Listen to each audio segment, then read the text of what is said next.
Hey YouTubers, welcome back to Bikini Nation. As always, thank you so much for tuning in, and please remember to hit like, hit subscribe if you are enjoying the content. I really would appreciate it, and don't forget to drop a comment down below. Keep them coming. I love hearing your feedback and your thoughts. Today we're going to delve into the WBFF versus the IFBB. Today we're going to go over, firstly, the most important thing, the physiques for each of the federations, the posing differences, the different stage looks that they present, the athletes' registration night and pro events that they hold, and the sponsorship opportunities. I want to tell you which one is better. If you're an aspiring bikini competitor, or if you're just a fan at home, I want to point out the pros of each, the flaws of both of them, and which one you should compete in if you are an aspiring competitor. As you may already know, this channel has more of a focus on the IFBB. However, I am from Australia, if you haven't picked up already from my accent, and in Australia the WBFF is arguably a more popular federation, and that's why I find this topic so interesting. First, we're going to dive into the posing. So now let's take a look at the WBFF group posing and see how it compares to the IFBB.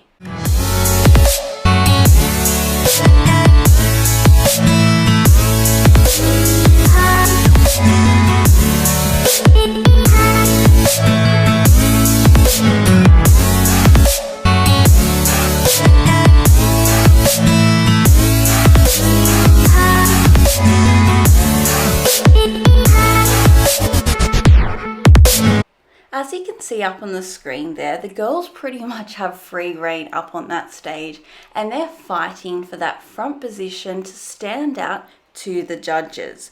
And there's little to no uniformity or consistency in regards to their posing. You can see some girls playing with their hair, some have their arms up, some have them down. They all have a different approach to it. And now you can see them in that side pose. Some of them are popping out their booty, some of them are standing upright, again highlighting the lack of consistency. Each competitor as well hits different poses. See there in the front pose, they're not all doing the same one. And that is strategic, so they do showcase their body to its full potential. But it also shows the lack of consistency. Now let's delve into the IFBB and how their posing routines vastly differ to that of the WBFF.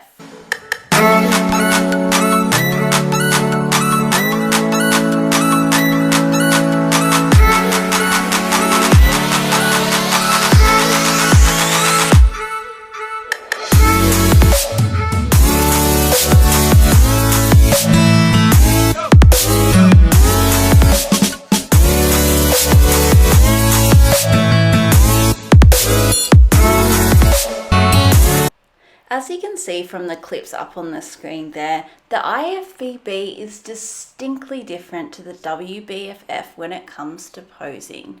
There's so many differences to point out. I would say the IFBB is more consistent and uniform in terms of posing. You don't see girls playing with their hair as much, putting their arms up, and the judges are a lot stricter when it comes to mandatory posing.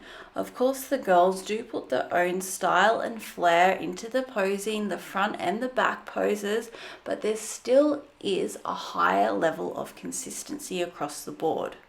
Now that we've touched on the posing, let's get stuck into the exciting stuff. My favorite bit, the differences in physiques. First off, I just want to say to you guys that the competitors in the WBFF and the IFBB all have incredible physiques. They are just different, and that's what I want to talk to today. Up on the screen we have Rachel Dillon, who was a world champion in the WBFF. Rachel is actually a retired competitor from Australia, but she still has a huge social media presence and following. Now, taking a closer look at Rachel's physique, it is quite evident that she is coming a lot softer than what you would see in the IFBB. The first thing that really jumps out to me when taking a look at her physique is her overall shape and structure. It doesn't necessarily demonstrate that X frame which you are looking for in the IFBB. Rachel is more lower body dominant. She does have a lot of quad and hamstring development. Her glutes aren't necessarily more developed than what you would see in the IFBB. I would also say that she has quite narrow shoulders and doesn't really look like she has too much delt development and little to no lat development, which we know in the IFBB is part of the criteria to emphasize that hourglass shape. Now let's compare Rachel's physique to the current Bikini Olympia champion Jennifer Dory. The reason we have paired these two together as they both are recent champions in their federation, so I thought it was quite fitting. Taking a closer look at Jen's physique, she most definitely demonstrates that X shape. She has broader shoulders and a tiny waist, which really highlights that V taper. She has great glute and leg development, which accentuates that hourglass and X frame shape. Another note worth mentioning is Jen's conditioning. She is significantly more conditioned to Rachel, and you can clearly see that in her glute tie-ins. And Jen is a softer competitor if you do compare her to the other top competitors in the IFBB.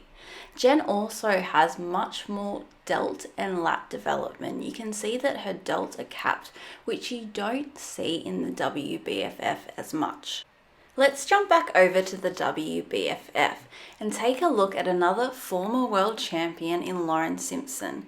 Similar to Rachel, Lauren is retired but has a huge social media presence and following. The first thing that jumps out to me when taking a look at her physique is she doesn't have that X frame or shape, which we know is imperative in the IFBB. Lauren has an incredible physique, and I'm sure many people would kill for her body, but I'm just simply pointing out the differences between the two federations. Lauren does have a wider waist. Even in her own words, she's quite straight up and down, and she has had to build up her delts and her glutes to provide the illusion of that hourglass shape. Lauren actually has quite a fair bit of muscle mass, and similarly to Rachel Dillon, she has come in with that softer look, which appears to be a trend in the WBFF. Whilst we have Lauren up on the screen, you can see her bikini. It really stands out for me, and also the girls in the background. They all have different bikinis, different colors, different shapes, different designs, and I love it. It's really beautiful to look at, and it adds another layer to the bodybuilding. However, my only issue with this is it does distract from the physique itself. Taking a look at the bikini in the IFBB, you can see that it is much more simplistic and uniform across all of the competitors. They do have different colorings, different amount of jewels, different connectors, but there still is that level of consistency across all of the competitors. Whilst we're on the topic of the different looks in the federations, it's worth noting that WBFF actually has an evening gown round as well. You can see up on the screen there that they do get a choice of what gown that they wear, but it is another clear distinction between the two federations. And let's not forget that the WBFF actually stands for World Beauty, Fitness and Fashion. And they do have a focus on the overall look, not purely just on the physique. They are looking at your beauty and the it factor that you have, the overall look that you bring to the stage, which is quite reminiscent of a beauty pageant. One thing that the WBFF do really well, and I do rate it quite highly, is their registration night. All of the girls get really dressed up in nice outfits. The guys typically wear suits. They use this time to network, chat between competitors, have interviews, nice photos, so they make it into a real event. And I do believe that the IFBB should take a leaf out of their book. This is an area that they could really improve upon. They could do an awards night each year or something of that effect, but I will leave that to another video. Now let's talk about sponsorship opportunities, which is another area that the WBFF do really well. They have a major focus on this and ensuring that their competitors are linked up with sponsors, and they do have great opportunities outside of bodybuilding. Unlike the IFBB, the WBFF actively go out trying to get their athletes sponsorships and linking them up with the companies, which is a really great initiative. And this is something the IFBB should improve upon and treat their athletes better, to be honest with you.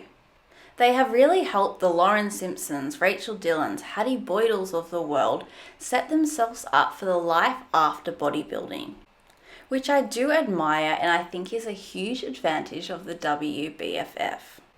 To sum things up, if you're an aspiring competitor and trying to determine what federation you should compete in, you really need to consider what do you want to get out of it and which federation really draws you in and makes you want to compete. Also need to consider the location of the competitions. The IFBB is really the US focus. That's where they have most of their shows. And if you're not located there, it can become quite challenging. We also need to remember the genetics and structure play a huge part, especially in the IFBB. Let's face it, only about 2% of the population can really make it to the top in the IFBB. And that's something you do need to consider when looking at what federation you should compete in. Because you must be realistic, you can admire these physiques, but it is something that you still have to keep in mind. In my opinion, the IFBB could really take a lot away from the WBFF. They really know how to put on a show. They create a really special event and spectacle for the competitors. Also, their staging ideas is something that they should consider and look at. The sponsorship that the WBFF offer is really beneficial to the competitors, linking them up, giving them opportunities outside of bodybuilding. In addition to that, they do have athlete exclusive events and they make them feel special with all the photographs dressed up in their evening wear. It is really something to be proud of. But when it comes to physiques, the IFBB is still the pinnacle. There's no doubt about it. But let me know what you think. Drop a comment down below. Would love to hear from you. Thank you so much for tuning in today. I really appreciate it. Please remember to hit like, hit subscribe if you are enjoying the content. I hope you're all staying safe and well. Over and out from Bikini Nation.